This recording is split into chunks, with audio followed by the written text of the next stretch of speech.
Not so long ago, it was rare to see women in the workplace at all. Today, our presence is common, but common doesn't mean equal. Because let's be honest, the corporate world wasn't built for us. It wasn't built with our voices in mind, our rhythm, our strengths, or our femininity. And so many of us find ourselves navigating spaces that demand we shrink ourselves, overperform, and silence parts of us who are often cost our mental health and our joy. But what if you could reshape those spaces? What if we could lead with softness and self-awareness and sisterhood without compromise? Today, we're speaking with a woman who is doing exactly that. Pumula Banda is an independent contractor with Kintsu Consulting Group, a Black woman-owned consultancy, transforming workplace culture from inside out. In an industry that is still very much heavily male-dominated. She's training leaders in soft skills, emotional intelligence, and team cohesion. But the real change starts with how we relate with one another. This is, in her words, Working Conversations by Women. I'm Thando Mazibuko, and today our guest is Pumula Banda. Welcome, Pumula. Thank you so much, Thando. I'm super excited about being here. I'm excited to have you. Now, I know I touched on a bit of what you do in your consultancy, but can you briefly tell us about your journey and how you started and how you got into this work? Sure. Where to start? So the major backstory is that I was an executive for 10 years for an international NGO. And at the time, I was the only Black executive director in that organization in South Africa, actually. As far as I know, there's only been one other Black woman who also held the same position. And it was tough. It was tough. I made it go right and things happen, but I realized that there's actually a shortage in women leaders who can support other women leaders. And that's how I got started working with Kintsu, because I have a desire to support executives, because a lot of times people see executives getting things done and they don't realize how much work goes into the back of that. And I'm particularly keen in supporting women in thriving professionally while still winning at life, because let's face it, women have so much more going on than most people will admit until you actually ask them what their day looks like. And then you go, whoa, okay, that's a lot. So navigating these intense expectations and demands myself, I was like, it can be very costly to not have that support. So I approached the Kintsu founding partners and I said, look, I don't want to just collaborate with you guys, but I want to give you the kind of backing that we now offer, through Kintsu, to really give that support and make sure that, that the heart of resilience exists. And like you said, without femininity, without having to be like the boys. I think that's the best way to say it. That's exactly it. That is so interesting that you decided to move your career of being an executive and now helping executives themselves. What is one of the things that you find very rewarding in the work that you do? And a story you can share about maybe a woman you've helped or teams you've helped. Wow. Okay. One of the things that I love about what I do is seeing the success, like really seeing somebody win and taking the things that they know should work and helping them get it to really work.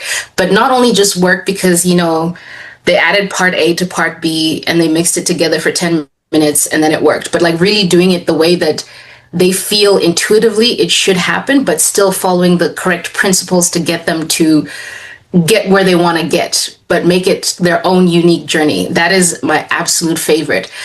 And I would say that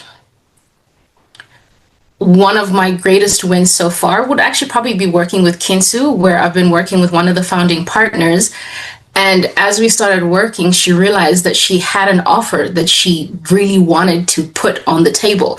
And at the moment, with pregnancy and a whole lot of things happening, life can get overwhelming, and she managed to put together a beautiful program where people walk in going, oh my gosh, how do I deal with life? To I am resilient, I am strong, I am powerful, and I can work my way through this, but I can also bring my team with me so that as I grow, my team grows.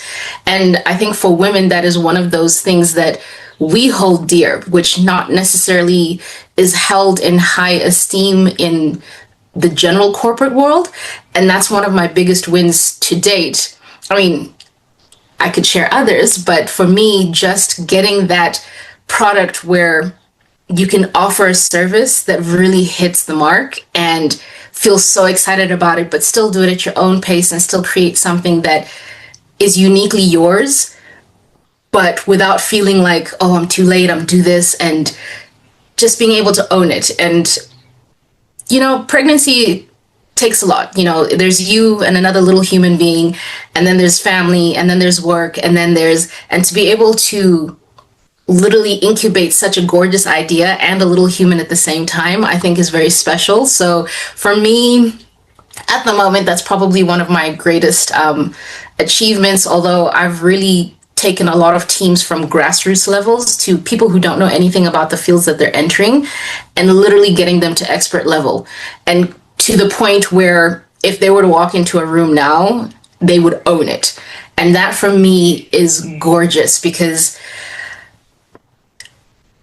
and I'm just going to backtrack, as Black people, sometimes people don't give us the recognition that we deserve. And a lot of times, especially in our culture, you have to have the education, you have to have the nice accent, you have to have, and I've literally taken people who are like, yeah, I dropped out of high school. I'm like, great. Okay, good. What do you want to do? What do you want to be? Good. We're going to make you that. And literally gotten them to have the skills with the training and be experts at that. And for me, that is so rewarding because it debunks the idea that, Black people aren't smart or, we just don't have the brains. And it's not that we don't, but we think differently and we operate differently. And the way we view the world is different. And if you can take that perspective in and coach somebody from where they're at, you can literally create miracles. And for me, that is probably, one of my greatest joys. That's amazing. You are completely right. I think as Africans as well, we are told, we have to go to school first. Yes. And, without that school or that paper, we don't know what we're doing. And why are we daring to enter a new space? Whereas other people, absolutely. A colleague of mine, she once said that she had a former boss who was white, and the boss said, oh no, I didn't go to school for this, but it's just my niche. I just feel it. And she was jarred because as a Black person, you can't just say, oh no, it's just in my bones. Yeah, exactly. Exactly. Because it's like, how dare you, You've spoken about how women, especially women, Black people, navigate patriarchal and cultural biases in the workplace. What are the most common invisible barriers you see, and how do they impact women's ability to lead and speak up?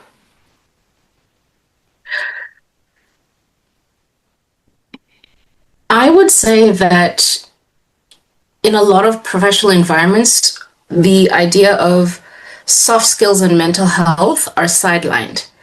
And for women, those are, I would almost say, our strong suits. Like if you have a woman whose mental health is fully, like at 100%, she can own anything. She can do anything. She can achieve anything. And a lot of times in the general patriarchal environment, appearances mean everything, you know? Whereas for a lot of women, they walk in and yes, they can own the appearance to a certain degree, but again, like you said, without those papers, without the blah, they're sort of sidelined on the side. And then we ignore the innate talent in that individual. And that, for me, is something that we really need to change, because that innate talent can absolutely be nurtured, can absolutely be trained, can absolutely be grown into something that we can take and then say, hey, this is a bombshell, you know? And I think we take for granted a lot of the skills that we grow up having, like in our home environments. Like most women are brilliant organizers, because you've got to organize the kids, the husband, the, you know, finances to a certain degree, the school activities, etc., etc. Those are genuine skills. But we sideline those for academic skills, you know, and although it's technically visible, it also is invisible because we just don't look at it and we don't consider it. And we don't, I mean, I don't know any recruitment agency that has a test to say, okay, you've got 6 kids, they all do 4 different sports. How do you get all the kids, you know, to their sports on time in the least amount of time? Most moms will tell you, you know, and most women will be able to say, okay, this is how I navigate that situation. That is critical thinking. But we don't think that because, oh, you know, it's not solving, you know, some big organizational thing. And we then sideline genuine skills for, you know, paper skills. And some people know a lot on paper. But when you put them in a real situation where they have to actually figure things out at the drop of a dime, they don't make it. They really don't make it. Yeah. But you take like an African mom. Oh, honey, she's got 1 kid is sick, 2 others that need to go to school. They maybe go to school in different directions. She will figure it out, and those kids will get to school on time, you know? And those are the skills that you need in the workplace to actually solve those problems at the turn of a dime, you know, at the drop of a hat, and make things go right. But again, you know, if we look at the certificate, then we go, oh no, you know, we'll just leave her at reception. You know, she'll be fine there. And it's like, well, you know, I beg to differ, you know, and I think that is something that we haven't really taken into cognizance, like in the work environment, the actual skills that individuals have and how life skills translate into organizational skills. And sometimes it's not even that people don't know how to do it, they just don't think it's important. And if you don't frame it in the correct way, they're not even going to consider it. You know, like I've sat down with people and said, okay, I'd like you to do blah. Oh, I don't know how to do that. Okay, can you do X? Can you do Y? Can you do Z? Oh yeah, I can do that. Okay, good. So then you can do what I'm asking you to do. And they're like, really? And then like 3 weeks later, they're like, dude, of course I know how to do this. And I'm like, yeah, I know. I saw that in you, you know? So, yeah, I think those are the invisible bits that we tend to ignore, or not even ignore. We just don't look at. Our viewpoint is not not even our viewpoint. Our heads are not even turned to look in that direction, to see that there is something to view there, you know? And I think for that, or because of that, we sideline so many beautiful souls, and we corner potential into some little stagnant pool that we then go, oh yeah, no, I mean, he wasn't a great fit. Oh, really? Okay. You know, and you lose out on an opportunity to really nurture talent. And I think, sorry, I'm like diving into talent management because that's also like something I'm quite passionate about. But yes, it's one of those things where if you're really looking at an organization from a bird's eye view, there's so much more that you can see, which is why I love jumping in from the outside, because then I can go, oh, okay, good. I see what you're doing. I see what he's doing. I see what they're doing. How about? And then I'm like, look, there's a whole new playing field. And everybody goes, oh, wow. And then you have a new game to play. And I'm like, okay, good, let's go, you know? And yeah, sorry, I digress. But yes, I think that answers the question. It does. And thank you for sharing that, especially about, young people aren't often given chances. Not just young people, women, young people, they're not given chances with probably soft skills that they have, and people don't know how to, showcase those soft skills. So you speaking about that, is very important that you bring out those soft skills to people and show them, like, look, this person might have this, but you want this, and they can work at it. So what are the practical ways that you actually, help people see themselves as, I don't know, a career person or a person to be in a certain field, as you spoke about managing talents? Okay. Generally, what I do is I just get into communication with them. You know, I see where their interest lies. Where their interests lie, what they're passionate about, what they perceive they're good at, and honestly, obviously, it depends on the position. But what I do is I go in going, okay, nothing is off limits. And I walk in with a few questions about various areas, whether it's sales, organization, etc., to see what lights them up. And generally, what lights them up is what they're good at or what they have innate skills in. And by walking that path of going, okay, which lights turn on the dashboard, I can go, okay, so this is what I think we should do. I mean, sometimes they walk in and they're like, this is what I want to do. And I'm like, okay, fantastic. And then I can narrow it down to, okay, where would they best be suited based on what lights them up about what they're discussing. And obviously, it depends by person, but generally for me, I already have the dashboard and I'm like, okay, if they have no idea what's going on, these are the main areas in terms of organization, in terms of communication. And again, with soft skills like communication and organization, sometimes they have the basics and a basic understanding, but they don't have the tools. And what I do is I dig deep to go, okay, good. What tools do you have? You know, how would you do this? How would you approach this? And by that, I can actually tell, okay, this person wants to or could be able to do this, but they've never been taught how. And I'm like, okay, room for growth, you know, and with that, I can then start to see we now have a game plan. How do we develop this individual and get them to a position where they literally become their best selves? And the thing is, we spend 80% of our lives at work. Mm-hmm. That's where you want to have your best self, because that's where you have the best opportunity to shine. You know, with all your other activities, you know, whether it's social, religious, etc., that's only a portion of 30% of your time. Mm-hmm. You know, and well, when I say time, like your whole entire life, you know. And while you may have a chance to shine there, work is really where you can say, ta-da, I'm contributing to society, you know?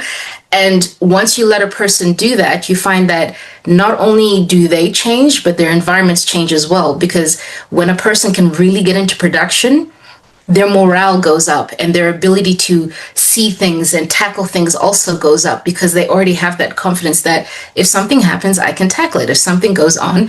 And for me, I'm like, okay, good. Where are you at? And I have my little dashboard and I just go through step by step and figure out where they're at. And then from there, whatever lights them up then lights the path to what would be best suited for them, or the approach that would be best suited for them to get them on that journey doing what they need to do. That's amazing. And I know a lot of people are going to want to get in contact with you after this episode to help them and their path. Now I'm going to allow you to dream, or for both of us. If you see, if you could change one thing about corporate and corporate culture, what would it be?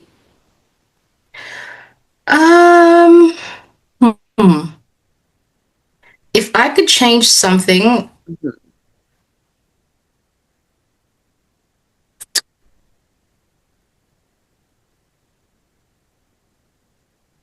I would rip off the band-aid. I would rip off the band-aid of certificates and college degrees and experience and say, okay, yes, all of those are very important and it does help, particularly with senior roles.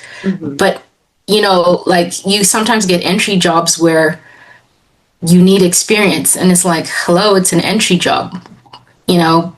Person's 18, 22, they just got out of college, they just got out of high school.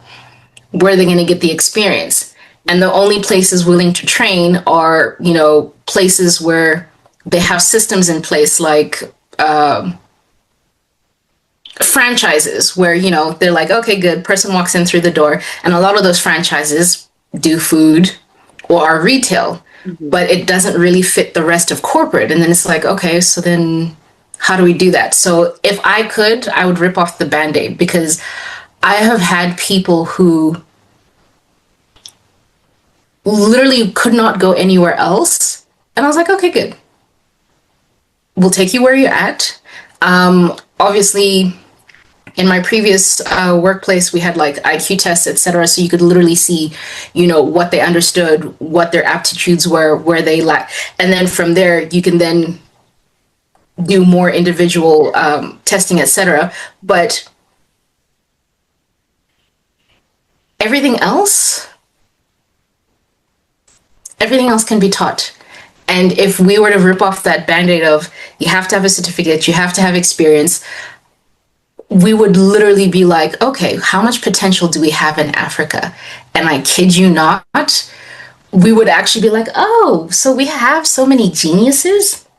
I didn't know, And for me, to be honest, I really want to see Africa shine. I really want to see Africa shine. And my desire is that we have African women really pull through because not that it's a sub story, but I feel like we're sidelined. Like if you don't look a certain way, if you don't sound a certain way, everybody goes, oh, well, all she can do is hair. Yes, but no, she's also a brilliant business person.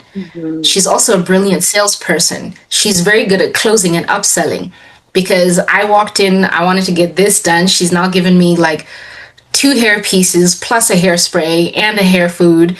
And I am sure that when I come back in 6 weeks, my hair is going to be longer, but we're only looking at that one technical skill. And it's like, that's not it. The buck doesn't stop at what you can see, and although it can get a bit messy and you do have to do some cleaning up sometimes, underneath that Band-Aid, I think we would find a wealth of talent and we would find a wealth of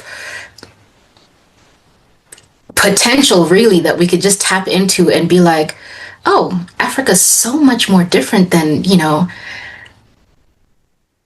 we ever imagined it could be. And the future is endlessly beautiful because we made it, That's my pipe dream. Our pipe dream. I think we're well on the way. We're all trying to make happen for us as African women, as young African women. Yeah. We're doing that. We're pushing that. And we're breaking the stereotype of what people think about us, And I think these conversations are so important because I was on a call last week and someone was like, oh, she was from New York and she's like, I've never spoken with someone from South Africa. And she was like, we have a different perception. I was like, yeah, we know. We know. We know. Yeah. So no, it's rude. Yes. Oh no, I was gonna say it's really funny. I was in LA a few years ago, and the questions I was being asked, I was like, really? You should come. You should come. I mean, it literally got to the point where one of my friends was like, here, Google Maps, this is my house. And they're like, wow. And I'm like, fam, it's not that deep. It's not that deep. It's 2025. We all have Google. Even you guys. Yes, and this is where we actually live, but the plus point is when people do come here, the reality shifts very quickly and they can see that it's so much more different than, what they learned of. And I would just love to 3,000, 4,000, 10,000 x that and be like, yeah, come take a look. We've got some super awesome people with super awesome skills. And all they need is that one little platform to say, hey, this is you. This could be you. If you want to take it, run with it. Thank you so much for coming on. You're so passionate and so inspiring, and I can't wait for people to listen to this episode and just to speak to you more on the side, not on just my podcast. What would you like to leave our listeners with? I would, for women who are trying to carve out space for themselves in the workplace, I would say start by honoring your voice, even if it shakes. The systems weren't built for us, but that doesn't mean that we don't belong. Build the community, set your boundaries, and remember, softness is not a weakness, it's strategy. Thank you for that, Pumula. And where can our listeners find you and when they want to work with you? Okay, they can get a hold of me at, wow. Look at that. Sorry. My mind has literally gone blank. Like when you're like, okay, I hope she asks. And then you're like, okay. It just disappeared. Give me. And I will also link all your socials and LinkedIn, in the description of this episode. Yes, I think the best place, they can absolutely find me on LinkedIn. They can also look at the Kintsu Consulting Group page on LinkedIn. In fact, that would probably be the best platform at the moment. Yeah.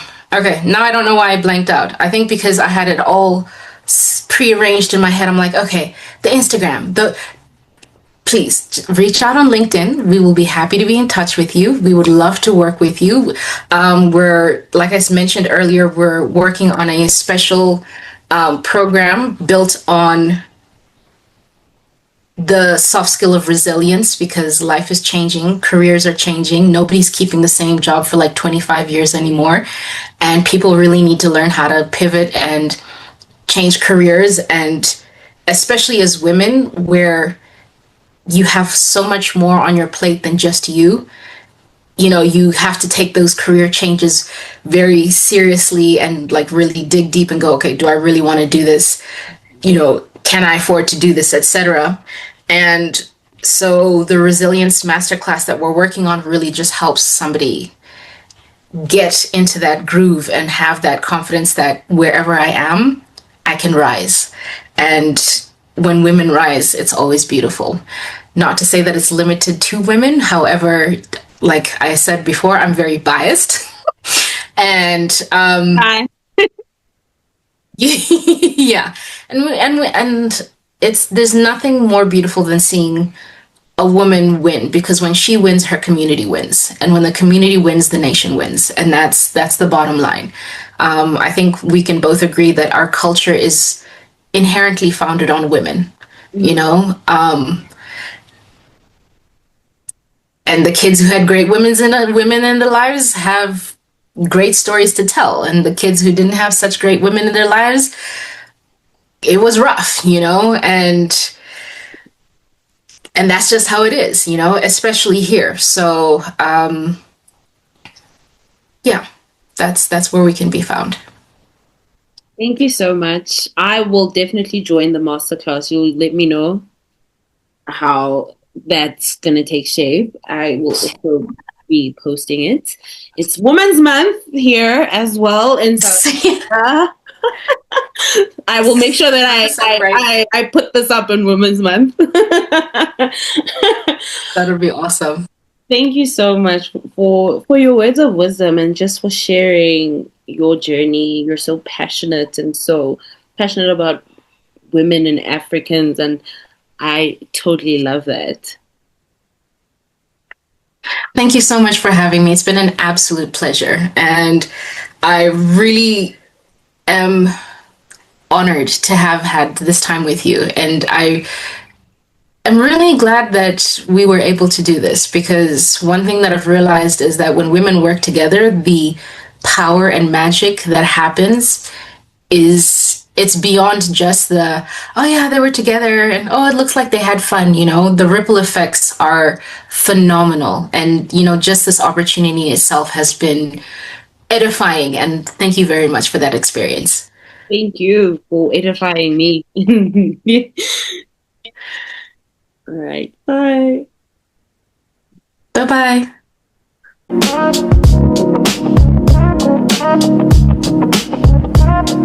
Bye.